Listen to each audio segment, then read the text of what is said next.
Jo, moin, was geht? Wir spielen heute Metal Gear Solid Snake Eater, Metal Gear Solid 3 Snake Eater. Und mit wir meine ich, Christian und meinen Kollegen Erik. So ist es. Jo, wir... Kommst du aus Jamaika oder was? Jo. Jamaika, genau, in, Punkt. Wir spielen das aber nicht einfach so, wir haben einen kleinen Twist, nämlich, dass wir immer was saufen bei bestimmten Punkten. Die lese ich jetzt immer vor. Das wäre immer, wenn wir einmal entdeckt werden, immer wenn wir sterben sollten, immer wenn wir eine Schlange essen, immer wenn wir uns verbinden müssen und immer wenn wir unsere Tarnung wechseln müssen. Das werdet ihr auch sehen. Ja. Ja, na dann geht Dann los. würde ich sagen, dann fangen wir mal an. Stop-Taste drücken. Genau. Der Sound könnte zum Teil ein bisschen verbuggt sein, ist ein Emulator, ne? Ich spiele das hier auf dem Computer. Für die Interessierten unter euch, wir capturen das hier mit dem Handy vom Monitor runter. Bei dem Handy handelt es sich um ein Nokia 3310. Ja, viele wissen das nicht, aber der macht Full HD, ne? Oh, Oh. gut. So, wir spielen nämlich jetzt hier 8-Bit Snake. Genau, 8-Bit Snake. Stimmt. Ja, Ja, gut, dann würde ich sagen, starten wir mal. Intro. Ich spiele zum ersten Mal MGS. Mir gefällt MGS 1, mir gefällt MGS 2. Mir gefallen beide Teile. Auch? Gut, dann mach 2. Genau. Mach 2. Gut, mach auf normal. Ich mache auf normal. After the end of World War II, the world was split into two, East and West. This marked the beginning of the era called the Cold War. Prost. Prost!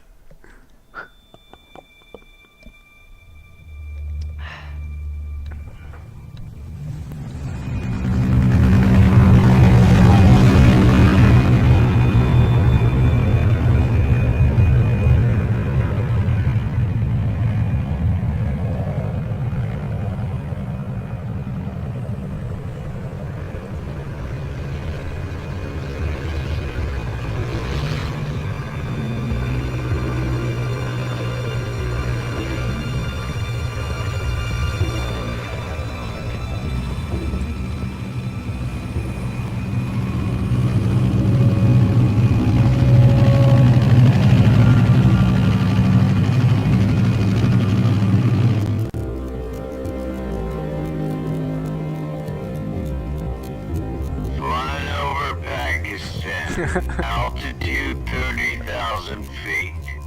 Approaching Soviet Yeah. airspace. 20 minutes to drop off. Commencing internal depressurization. Equipment check. Arm main parachute. All right. You ready to go? Drop zone still showing a high pressure mass. Cav okay. Good. We've got high visibility.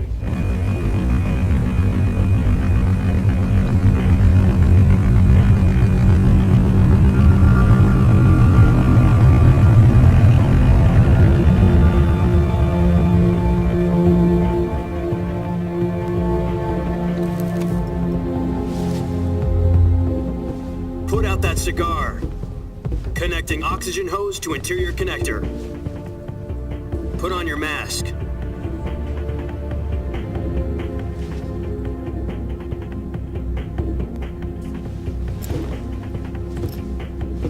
Does this panty waste know what he's doing?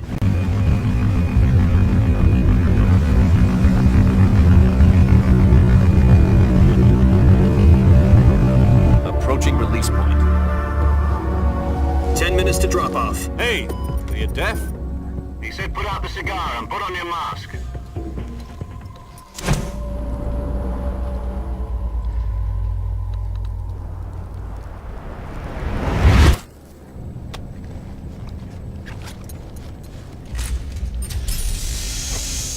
Oh, Bondage. Trinken. Pressurization complete. Prost. Checking oxygen supply.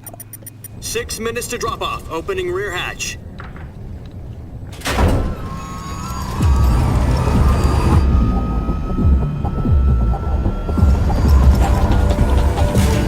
Sunrise.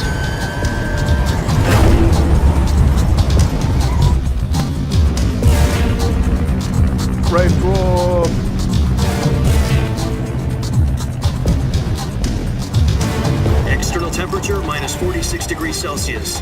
2 minutes to drop off. Stand up.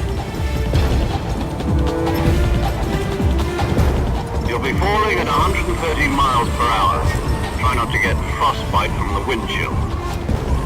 1 minute to drop off. Move to the rear. Activate the alarm bottle. This is one for the history books. The world's first halo jump. 10 seconds to drop off. Stand by. Status okay. All green. Prepare for drop-off. Countdown. 5, 4, 3, 2, 1. Spread your wings. And fly. God be with you.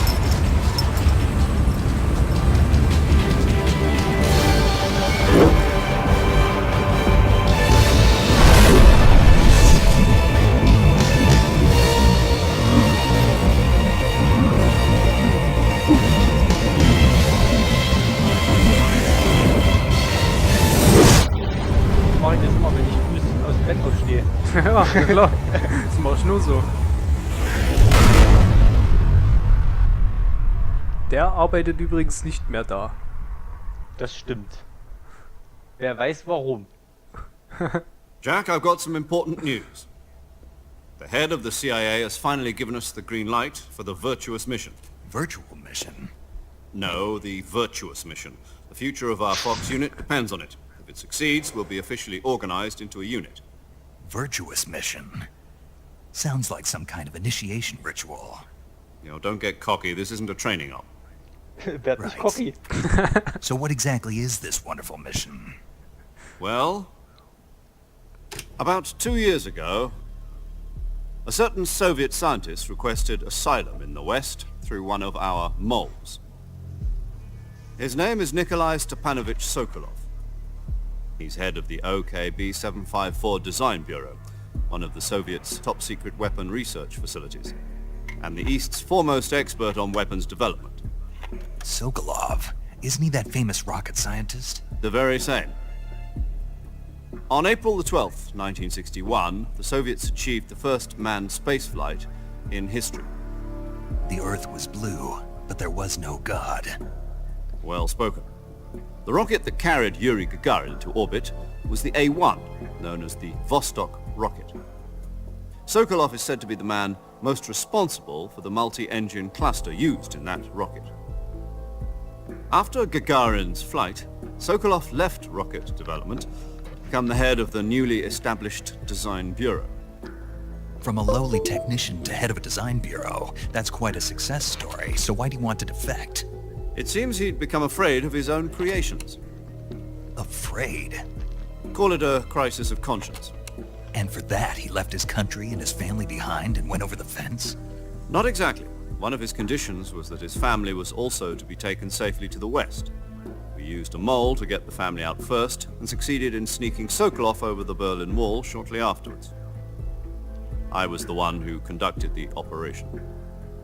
The security on the eastern side was still full of holes back then. Then what? We got Sokolov over in one piece, but the whole ordeal had left him exhausted, and we checked him into a hospital in West Berlin. It took him 2 weeks and more than 600 miles to get from the research facility in the Soviet Union to Berlin. He was in no condition to say anything coherent. And it was only a week later that we had something much bigger on our hands. The Cuban Missile Crisis. October the 16th, 1962, President Kennedy received word that the Soviets were in the process of deploying intermediate-range ballistic missiles in Cuba. The President demanded that the Soviets dismantle and remove the missiles. At the same time, he announced a naval blockade to prevent further missile shipments from reaching Cuba. But the Soviets didn't back down, instead placing their armed forces on secondary alert. Soviet transport ships carrying missiles continued on course towards Cuba. US and Soviet forces went on alert for an all-out nuclear war. Frantic negotiations were conducted through the UN's Emergency Security Council and unofficial channels to end the hair-trigger standoff. Finally, on October the 28th, the Soviet Union agreed to remove its missiles from Cuba, and so the world avoided a nuclear holocaust. But in order to get the Soviets to pull their missiles out, we had to make a deal. You mean the one where the US agreed to remove its IRBMs from Turkey? No. The Jupiter IRBMs deployed in Turkey were obsolete. And we were going to get rid of them anyway. They had no strategic value whatsoever to either the US or the Russians. The Turkey deal was a ruse, a cover story that was fed to the other intelligence agencies around the world. So what did the Russians really want? Truthahn-Deal. Sokolov. They wanted us to return Sokolov. You mean the Soviets pulled out of Cuba just to get their hands on Sokolov? That's right. What the hell was he working on? At the time, we had no idea. We were running out of time. It was either give up Sokolov or risk full-scale nuclear war. In the end, we had no choice. President Kennedy gave in to Khrushchev's demand.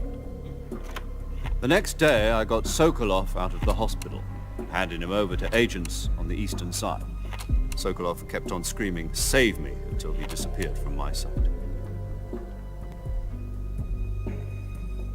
Then a month ago, we received some new information from one of our moles. About Sokolov? Yes.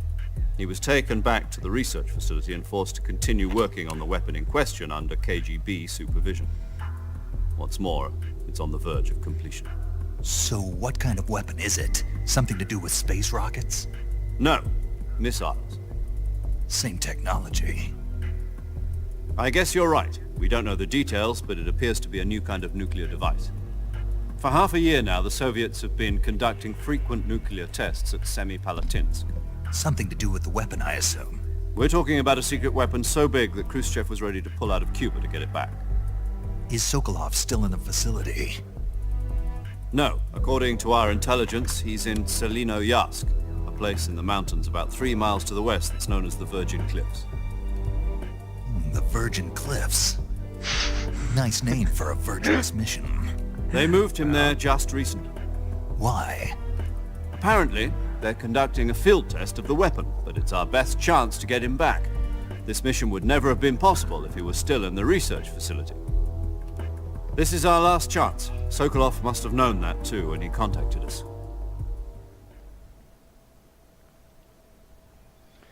Ja, das wird relativ häufig passieren. Sehr lange Cutscenes, sehr lange Gespräche. Genau. Wird immer sehr gern genommen.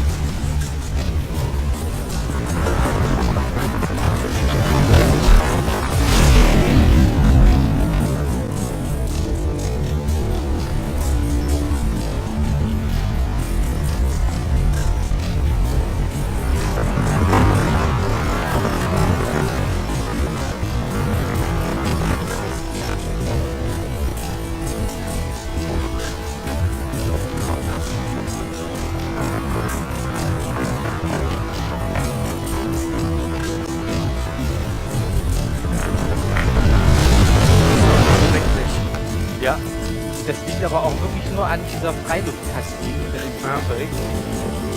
Das kommt nicht mehr vor dann. Ja, glaube ich. ein Glück.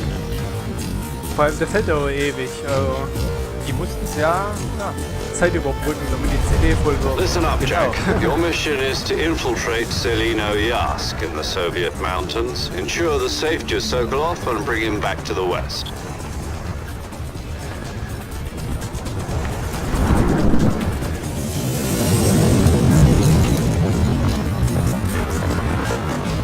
If we don't get Sokolov back before that weapon is complete, so klingen wir we'll heute be am Ende facing a ab. major Schläft der crisis. fast ein beim Labern. The clock is ticking.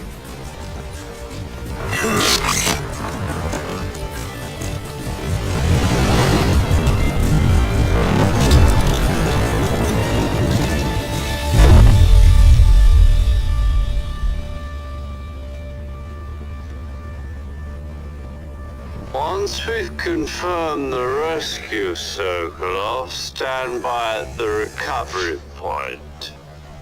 A recovery balloon will be dropped at that point. Ah, ich kann doch rumgucken.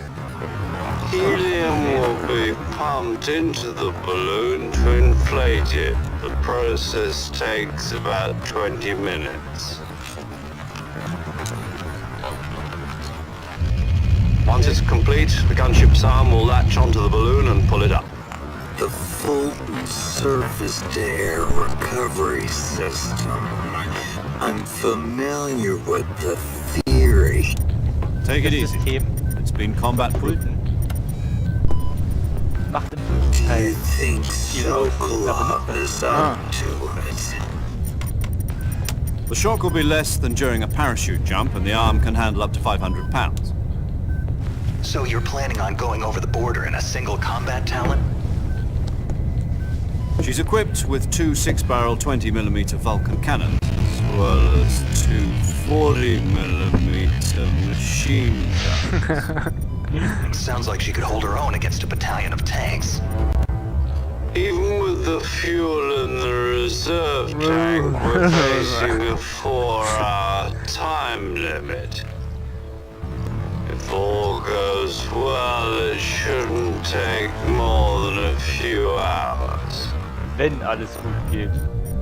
Ja. Home in time for dinner. But Dummer if Spruch, anything erst beim goes Trinken. wrong, Ja. You'll be eating dinner, breakfast, and all the rest of your meals in the jungle. Das ist auch noch Segel. Ich hab irgendwo hier das gehabt. Man Griff hinterm Monitor. So. Übrigens, als du Strom an dein Headset angelegt hast, hat man das übrigens gehört. Oh, ja, das mache ich häufiger.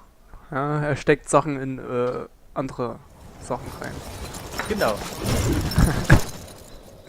So, jetzt sind wir hier im Wald, ne? Ja, das ist ja in Russland, die haben keinen Dschungel. Stimmt, Müsste Wald sein. genau. Hast du in die Fresse? Oh, gucke. Richtige Superhelden machen 3-Point Landing und der richtige Superheld, nämlich Snake, macht die 4-Point Landing. Ja. Brutal. So, der eine oder andere mag sich jetzt fragen, hey, warum spielen wir Metal Gear Solid 3 als erstes? Oh, Das frage ich mich auch. ja. Der eine oder andere weiß, chronologisch gesehen ist das der erste Teil. Ah. So, Info am Rande.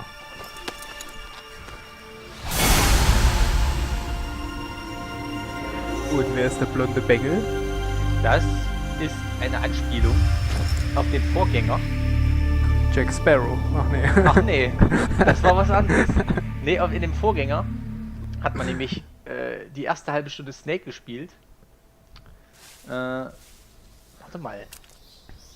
Warum habe ich... Ha, gut punchen kann er ja. Jetzt muss ich aber mal ganz kurz mal was gucken. Nämlich... Nee. Du bist olivgrün getarnt. Ich bin... Und warum habe ich Raidens Fresse?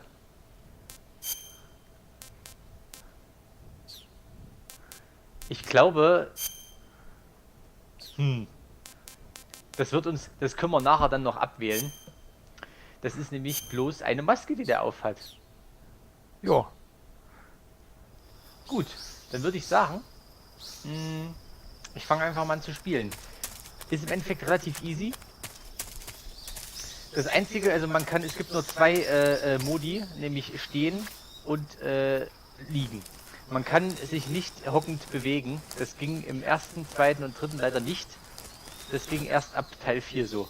Man kann hockend sein oder stehend, aber nicht im Hocken laufen. Genau, kein Zwischending. Weil in diesem Teil, oh jetzt Spoiler, bekommt Snake noch keine Rückenschmerzen. Genau. So viel besitzen tun wir auch noch nicht. Oh, WTF. Cyanidkapsel, ach nee, doch nicht. Wiederbelebungspille. Von der CIA entwickelte Spionagepille kann vom Scheintod aufwecken. Aha, Mit der Circle-Taste im Menü benutzen. mal für die nächsten Stunden gemerkt. Ja, genau. So. Wir haben in der Cutscene schon gesehen, wir haben unsere Ausrüstung verloren. Die müssen wir jetzt erstmal holen. Dann suchen wir doch mal unsere Ausrüstung. Ego-Perspektive war R1, hat man gesehen. Das würde in den Cutscenen übrigens auch ab und zu vorkommen. Oh, Und Anruf. HQ. Do you copy? You're already in enemy territory, and somebody might be listening in. From here on out, we'll be using code names to refer to each other. Your code name for this mission will be Naked Snake. I'll be referring to you as Snake from now on. You're not to mention your real name. Snake? What, you don't like snakes? You've eaten one before, haven't you? In survival training. I'm glad to hear that. I don't know if I'd ever order one in a restaurant, but... Be careful, you might not have a choice. What about you, Major? What should I call you? Let's see. I'll be Tom. Call me Ah, Major Tom. Tom. Ja, genau. Oh, and Hätte Snake. ich auch Kevin nennen können. Genauso Crew geil. isn't watching anymore. You can take off the disguise now. Good idea. This isn't right. Time for the snake to shed his skin. Genau.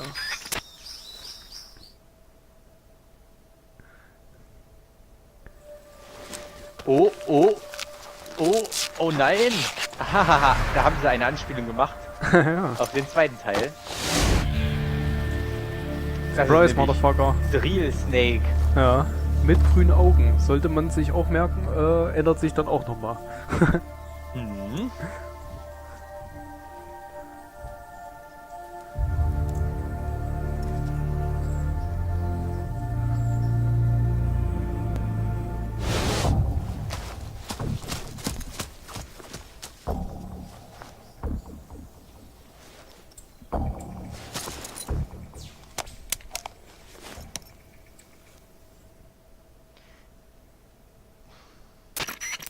Can you hear me, Major Tom?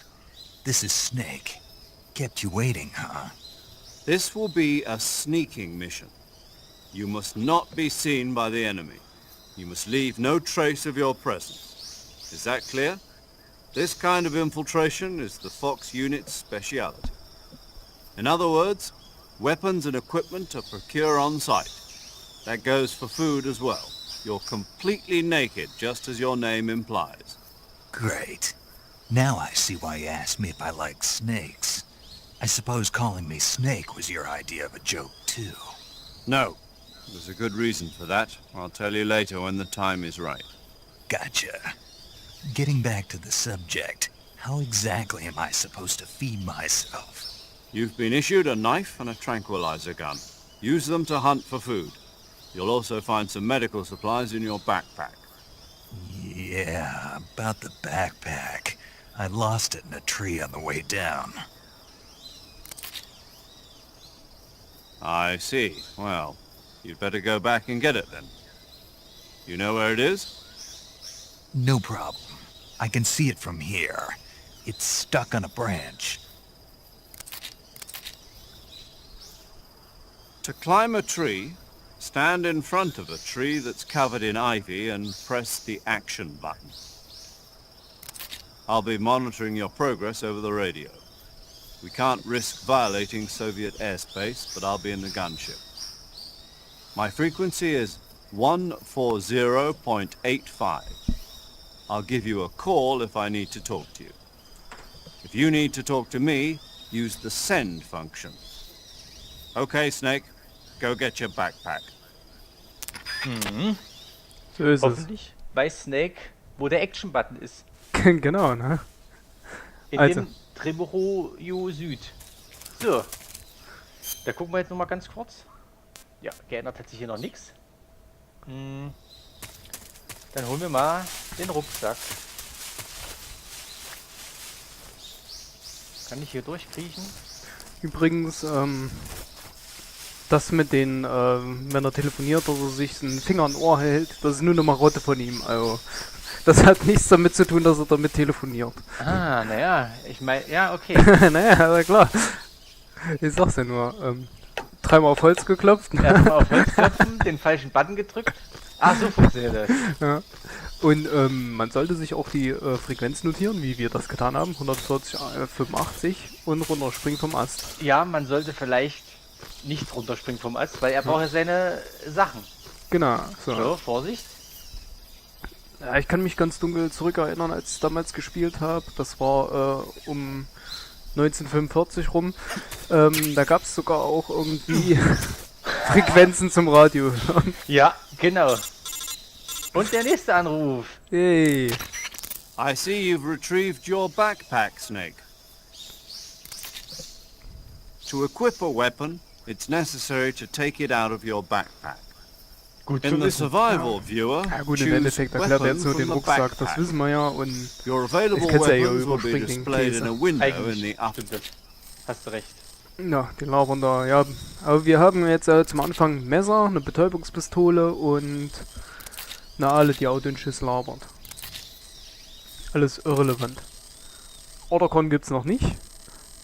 Der ist da noch im Sack von irgendjemandem. Ja. In seinem Sack von seinem Vater, wo sonst? Ja, Snake, in try so, to remember some of the basics of CQC. CQC ist seine Kampfkunsttechnik, oder Kampfkunst, es ist Verteidigungstechnik. Heißt übrigens voll ausgesprochen Closed Quarter Combat. ja, genau. Commencing virtuous mission now. Das bedeutet quasi Springmesser ins Genick. Okay, und da haben wir auch schon unsere Waffe. Und die funktioniert so. Mit der 1 geht man in die Ego-Perspektive und mit Viereck kann man anvisieren. Und dann, wenn man loslässt, schießt er. Eine sehr, sehr seltsame... Du kannst mal ausprobieren, auf der Playstation war es zum Beispiel so, wenn du die Viereck-Taste langsam loslässt, dann hat er nicht geschossen.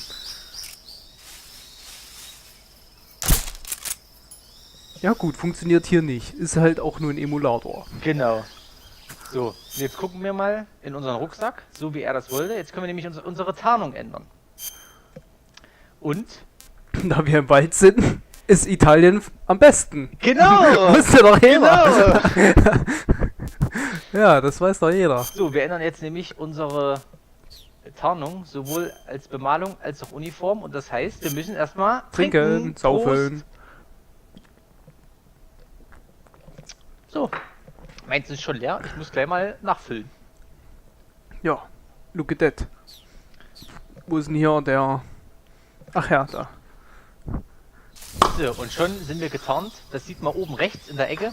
Wenn wir uns bewegen, sinkt logischerweise die Tarnung, weil, ne, ich meine, ich kann mit Macht 3 über den Rasen laufen. Da sieht man mich eher, als wenn ich schleiche. Wenn ich nämlich mich jetzt hinlege... Aha, 70%, look at that. Und eine Schlange unter uns. Oh, und da ist eine Schlange. Und das, was machen wir jetzt? Wir nehmen nicht das Messer, wie es der Oberst von uns will. Wir nehmen the knife und machen Was, wir nehmen nicht das Messer, sondern das Knife. und da haben wir ein Stück Schlange. Gehen wir mal. Am G-Punkt. Riesenanaconda. Ja, genau. Hab ich auch in meiner Hose. Genau. Fleisch der Riesenanaconda, noch nicht gegessen, Geschmack unbekannt. Na dann. Ich würde sagen, Snack mal nein, den wir Krempel. müssen das schon ausprobieren. Und wir haben gesagt, wir wollen Schlangen essen. Ah, tasty. ja. Tasty. Delicious.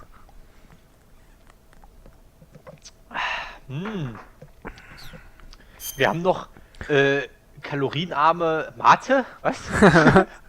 Ja, das ist das keine Schokolade, ist das?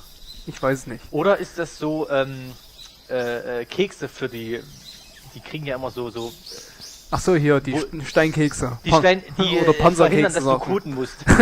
Ist wirklich so, die verhindern, dass du koten musst mehrere Wochen lang. Ah, krass. Also schön Darmverschluss. Schön, ja. Das ist cool. Sumpfgegend. Ja, das kann noch lustig werden. Wir haben übrigens 3 Kisten Bier hier und 3 Pullen Schnaps. Also es wird noch ein bisschen gehen hier. Genau. Oh, ein bisschen Frame Drop bei so viel Gras, ne? Verstehe ich aber nicht. Normalerweise sollte das eigentlich funktionieren. Warum? Oh. Ach, das waren nur Vögel, okay. Genau, Vögel können einem die Position verraten.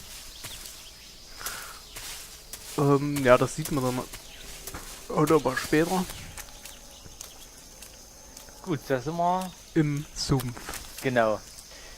Wenn man dieses Spiel noch nicht gespielt haben sollte und durch diesen Sumpf warten sollte, passiert, dass man stirbt, weil man sinkt immer weiter ein. Das kann ich ja mal hier so zeigen. Er sinkt ein, wie man sieht. Wenn ich das jetzt weiter so machen würde, würden wir sterben. Deswegen muss man sich eine Stelle suchen, wo nicht so viel Weg dazwischen liegt. Oh, Oder über einen Alligator drüber rennen. wenn ich das machen sollte, das sollte vielleicht nicht so gesund sein. Ich könnte natürlich... Oh, Insektenbissen habe ich gefunden. Ja. Siehste? Kann man eigentlich das Krokodil töten? Kann man. Ja. Das dauert relativ lange. Dann. Also, Ach, der jeder, wehrt der sich mal schon. ein Krokodil töten will, das ist jetzt das Tutorial dazu. So Genau. funktioniert das. Einfach mit Messer anschleichen und in die Rippen rammen. Genau. Solange bis er nicht mehr zuckt. Und das war's. Und er Und? löst sich auf. Wie im echten Leben löst sich das Krokodil auf und hinterlässt 3 Kartuschen. Ja, dann ist noch einer, der bewegt sich. Wie ist das eigentlich mit der Betäubungspistole? Kann man damit... Ja gut, die Krokodile betäuben, ist klar, ja. Ja. Aber lassen die sich dadurch schneller messern? Nee, das nicht. Die schlafen nur ein und sobald du sie messerst, wachen sie wieder auf. Achso, na gut, siehst du, wieder was gelernt. So, die anderen Krokodile, um die muss ich mich nicht kümmern. Ich gehe jetzt einfach weiter. Ja. Und das war's schon. Das war die Schlammgrubenkarte. Das war die Schlammgrube. Man sollte auch immer hier im Gras mal immer so ein bisschen rumgucken. Es könnte sein, dass da mal Items liegen. Oder Schlangen könnten natürlich auch drin sein. Ja, ist wieder ein riesen Anaconda, oder? Ja. Zack. Genau. Gut. Black Cock Down. Das wäre das erste Video gewesen. Wir haben jetzt nicht viel Gameplay gesehen, leider. Nee. Aber das könnte sein, das eine oder andere Mal, dass wir relativ wenig Gameplay sehen. Das kommt hier häufig vor. Viele Cutscenes, viele Gespräche. Genau, viele HQs. Jo, da würde ich sagen, wir machen erstmal Schluss und sehen uns das nächste Mal. Macht's gut. Und tschö.